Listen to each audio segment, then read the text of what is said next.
Hello વિદ્યાર્થી મિત્રો, ચાલો તો આજે આપણે ધોરણ 5 માં લેસન નંબર 6 જંગલની સફાઈ ભણવાના છે. અહીં આપણને ચિત્ર દેખાઈ રહ્યું છે. આ ચિત્રમાં જંગલ છે અને જંગલમાં મોન્ટુ અને દાદાજી જે છે એ જંગલમાં ફરવા માટે જાય છે. ત્યારે મોન્ટુ જે છે એ દાદાજીને કહે છે, દાદાજી, આ જંગલ તો સ્વચ્છ જંગલની સ્પર્ધાનું વિજેતા છે. એટલે જ કે આ જંગલ ખૂબ સ્વચ્છ છે, ખૂબ સુંદર છે. ત્યારે એના દાદા કહે, હા, પ્રાણીઓમાં પણ સ્વચ્છતા અંગે જાગૃતતા છે. કહે છે કે જંગલમાં જે પ્રાણીઓ રહે છે એ લોકોને પણ ખબર છે કે સ્વચ્છતા જાળવવી ખૂબ જ જરૂરી છે. એટલા માટે એ લોકો જાગૃત અવસ્થામાં છે. એટલા માટે જંગલને સાફ રાખે છે.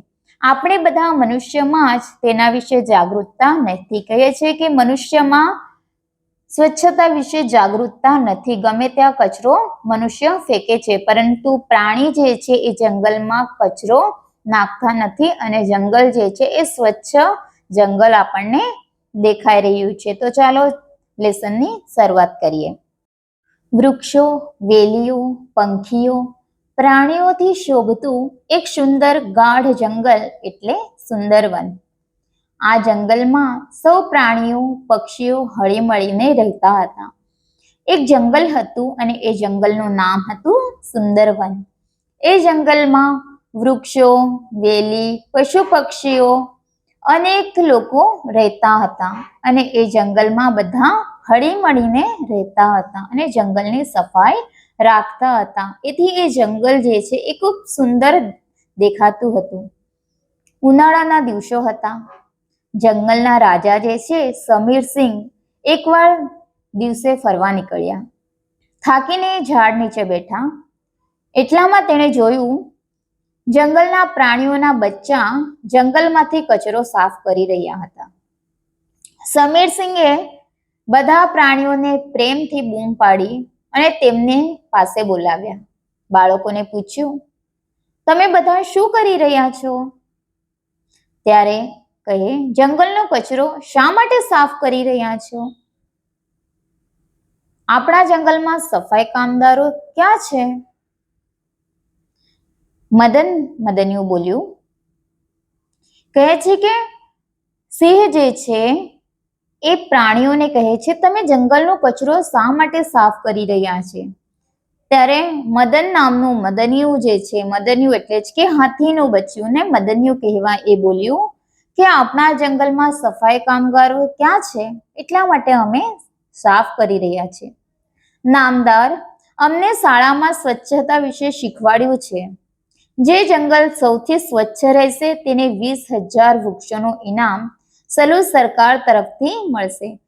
એ મદનિયું બોલ્યું કે અમને સ્કૂલમાં શીખવવામાં આવ્યું હતું કે જે જંગલ સ્વચ્છ રહેશે એ જંગલને 20,000 વૃક્ષ જે છે એ ઇનામમાં સલૂ સરકાર તરફથી આપવામાં આવશે. નિર્મળ જંગલનું પારિતોષિક મળશે. એટલે અમે અમારા નાના હાથોથી સફાઈ અભિયાન શરૂ કર્યું છે. એ હાથીનું બચ્ચું મદનિયું કહે કે અમે એટલા માટે નાના હાથથી સફાઈની શરૂઆત કરી દીધી છે, કારણ કે અમે જંગલમાં રહીને પારિતોષિક મેળવવાનું છે અમને. બાળકોની સ્વચ્છતા પ્રત્યેની પહેલ રાજાના દિલમાં સ્પર્શી ગઈ. જે બાળકોએ એમ લોકોને જવાબ આપ્યો એ જવાબથી રાજા જે છે સિંહને દિલમાં એની વાત સ્પર્શી ગઈ. રાજાએ ગર્જના કરી બધા પ્રાણીઓને બોલાવ્યા. રાજાએ ગર્જના કરી અને જંગલમાં રહેતા બધા પ્રાણીઓને બોલાવ્યા. રાજાએ અચાનક સભા બોલાવી. સભા એટલે જ કે મીટિંગ બોલાવી હોવાથી દરેક પ્રાણીઓના મનમાં ચિંતા થઈ. અચાનક રાજાએ મીટિંગ બોલાવી એનાથી બધા જ પ્રાણીઓના મનમાં ચિંતા થવા લાગી કે રાજાએ શું કામ બોલાવ્યા હશે. રાજા સિંહે કહ્યું, આપણા નાના ભૂલકાઓને મારી આંખો ખોલી દીધી છે.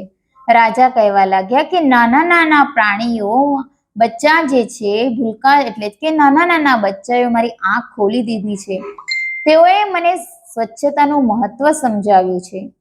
હું ઈચ્છું છું કે આપણે પણ જંગલવાસીઓ બાળકો સાથે સ્વચ્છતા અભિયાનમાં જોડાઈને આપણું જંગલ સ્વચ્છ રાખવાનો સંકલ્પ કરીએ.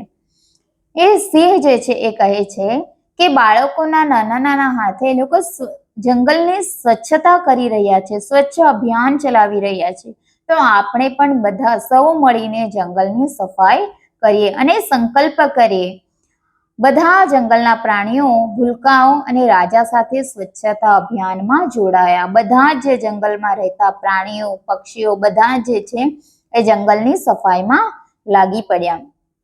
સુંદરવન જંગલના દરેક પ્રાણીઓ, વૃદ્ધ, જુવાન અને બાળક ઘરમાં, જંગલમાં અને શાળામાં સ્વચ્છતા જાળવતા હતા. સુંદરવનના જંગલમાં પ્રાણીઓ વૃદ્ધ હતા, કોઈ જુવાન હતા, કોઈ નાના બાળકો હતા, એ બધા જ એ લોકોની શાળામાં સ્વચ્છતા શીખતા હતા. એટલા માટે બધા આયોજનપૂર્વક ટુકડીમાં કામ કરવા લાગ્યા.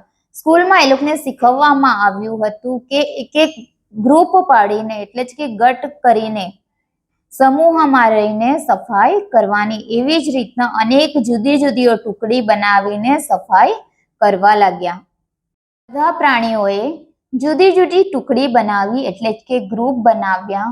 અને ઘરકામની ટુકડી, રસ્તા સફાઈ ટુકડી, નદી નાળા સફાઈ ટુકડી, દરેક ટુકડી જુસ્સાથી અને ઉમંગથી કામ કરવા લાગ્યા. બધા જ ગ્રુપ જે છે એક ઘરકામનું ગ્રુપ અલગ બનાવવામાં આવ્યું, રસ્તાની સફાઈ માટે એક ગ્રુપ બનાવવામાં આવ્યું, એક ગ્રુપ જે છે એ નદી નાળાની સફાઈ માટે, અનેક ગ્રુપ બનાવવામાં આવ્યા. અને બધા જે છે હોશથી, આનંદથી કામ, ખુશીથી કામ જે છે સ્વચ્છતામાં લાગી ગયા અને કરવા લાગ્યા. થોડા દિવસોમાં સરકારના અધિકારીઓ, શાળાના શિક્ષક હસવાથી સાથે આવ્યા. તેઓ જંગલની ચોખ્ખાઈ અને સ્વચ્છતા જોઈ અચંબમાં પડી ગયા. એક દિવસ સ્કૂલના શિક્ષક જે છે એ જંગલને સફર કરવા માટે આવે છે અને ત્યાં એમને ચોખ્ખાઈ અને સ્વચ્છતા જોઈને એ અચંબામાં આશ્ચર્યચકિત થઈ જાય છે કે આટલું જંગલ જે એ સ્વચ્છ છે. અધિકારી રમણીક રીંછ બોલ્યું, વાહ વાહ હસુભાઈ, તમારું જંગલ તો સૌથી સ્વચ્છ જંગલ છે. અમે અમારા જંગલને નિર્મળ જંગલ તરીકે જાહેર કરીએ છીએ.